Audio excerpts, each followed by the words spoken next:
Assalamualaikum warahmatullahi wabarakatuh. Apa kabar anak-anak? Mudah-mudahan kita semua dalam keadaan sehat walafiat.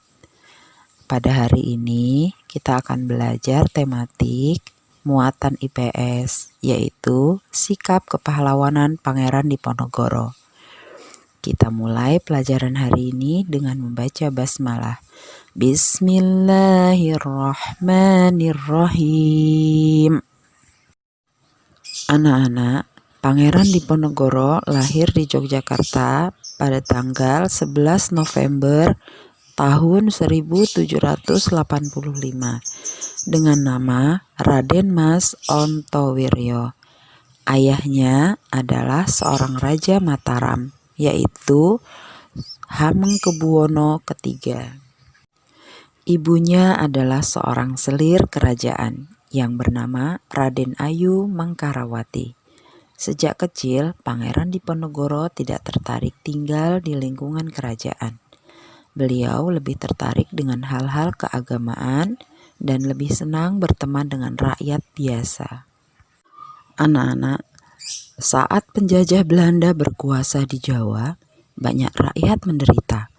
Pangeran Diponegoro tidak senang dengan sikap Belanda yang membebani rakyat kecil dengan pajak yang tinggi dan tidak mentaati adat istiadat yang berlaku.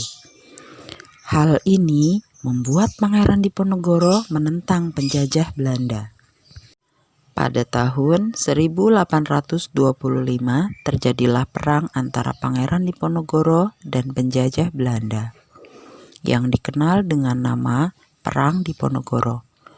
Pangeran Diponegoro menggunakan siasat perang, yaitu gerilya, yaitu menyerang secara tiba-tiba dan bergerak secara sembunyi-sembunyi.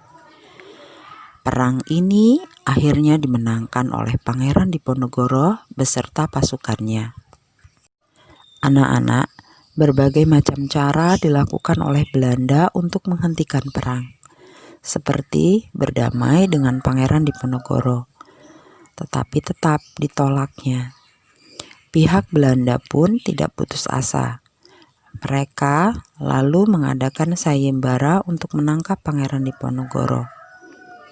Perang Diponegoro berakhir pada tanggal 23 Maret 1830. Pangeran Diponegoro menyerahkan diri kepada penjajah Belanda dan menukarkan dirinya dengan sisa tawanan pasukan yang masih hidup. Pangeran Diponegoro bersama istrinya dipindahkan ke Benteng Rotterdam, Makassar, Sulawesi Selatan pada tanggal 8 Januari 1855. Pangeran Diponegoro wafat dan dimakamkan di Kampung Jawa, Makassar, Sulawesi Selatan. Anak-anak, hari ini kita juga akan belajar menyajikan hasil identifikasi pahlawan pada masa kerajaan Islam dalam bentuk peta pikiran. Anak-anak, tokoh-tokoh kerajaan Islam di Indonesia juga memiliki sikap kepahlawanan dalam berjuang melawan penjajah. Salah satunya adalah Sultan Iskandar Muda dari Kerajaan Aceh. Berikut perjuangan dan sikap kepahlawanan Sultan Iskandar Muda dalam melawan penjajah. Anak-anak, perjuangan yang dilakukan oleh Sultan Iskandar Muda antara lain: 1. Membentuk Angkatan Perang Aceh untuk melawan penjajah dari bangsa Portugis. 2. Membuat peraturan yang menjamin kesejahteraan rakyatnya. 3. Menjadikan Selat Malaka untuk menjadi jalur perdagangan untuk memakmurkan rakyatnya. Sikap kepahlawanan yang dimiliki oleh Sultan Iskandar Muda yang harus kita contoh adalah: yang pertama, rela berkorban demi kepentingan rakyatnya. 2. Tidak mudah menyerah.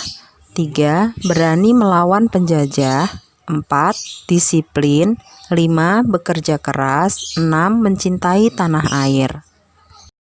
Anak-anak, untuk menambah pengetahuan kita, Mari kita gali informasi tentang peta pikiran yang ada di halaman 130, yaitu tentang Sultan Hasanuddin, Tengku Umar, Cut Nyak Mutia, dan sikap kepahlawanan yang perlu kita contoh.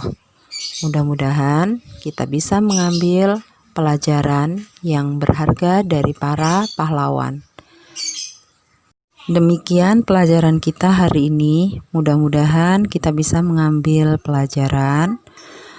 Kita tutup pertemuan ini dengan mengucap hamdalah. Alhamdulillahirabbil alamin. Ibu akhiri, wassalamualaikum warahmatullahi wabarakatuh.